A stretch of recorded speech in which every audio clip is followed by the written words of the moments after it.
সকালের নাস্তায় যদি হয় খিচুড়ি, ডিম ভাজা আর বেগুন ভাজা। আসসালামু আলাইকুম, সবাই কেমন আছেন? আশা করি সবাই ভালো আছেন। অনেক দিন পরে আবার একটা ভিডিও নিয়ে আসলাম। তো আমি এখন খিচুড়ি রান্না করব। দিয়ে দিলাম কড়াইতে তেল আর গোটা গরম মশলা। আসলে আমার ঠান্ডা লেগেছে, অনেক ঠান্ডা লেগেছে, নাক বন্ধ হয়ে গেছে, তাই ভয়েস দিতে পারতেছি না। ভয়েসটা দিতে খুব কষ্ট হচ্ছে, তারপরও ভয়েস দেওয়ার চেষ্টা করতেছি। মশলা দিয়ে দিলাম এখানে আদা, রসুন বাটা আর হলুদ, মরিচ, ধনিয়া আর জিরা গুঁড়া। তো মশলাটা আমি ভালো করে কষিয়ে নেব। কষিয়ে এখানে আমি একটু পানিও দিয়ে দিয়েছি, পানি দিয়ে কষিয়ে নিয়েছি।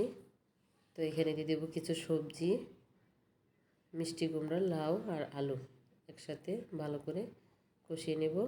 চাল আর ডালটা আমি আগে ভিজিয়ে রেখেছিলাম, ধুয়ে দিয়ে দিলাম। তো ভালো করে কষিয়ে নিলাম, দিয়ে দিলাম লবণ। খিচুড়ি আসলে অনেক ভালো লাগে সকালের নাস্তায়। খিচুড়ি খেতে সবাই আমরা পছন্দ করি, অনেকেই পছন্দ করি। সকালের নাস্তা যদি খিচুড়ি হয় তাহলে ভালোই লাগে। তো এখানে আমি একটা ম্যাগি মশলা দিয়ে দিলাম। ম্যাগি মশলা দিলে খিচুড়ি অনেক টেস্ট হয়। আপনারা রান্না করবেন, রান্না করে দেখবেন এভাবে। আমি এখানে আমের আচার দিয়ে দিলাম। আমের আচার, আসলে আচার দিয়ে আমরা খিচুড়ি খাই, কিন্তু আচার দিয়ে কি রান্না করেছেন কমেন্টে জানাবেন। আর যদি রান্না নাও করে থাকেন তাহলে এইভাবে রান্না করবেন, আচার দিয়ে রান্না করে খেয়ে কমেন্ট করে আমাকে জানাবেন কেমন লাগলো। তো আমার খিচুড়িটা প্রায় হয়ে গেছে।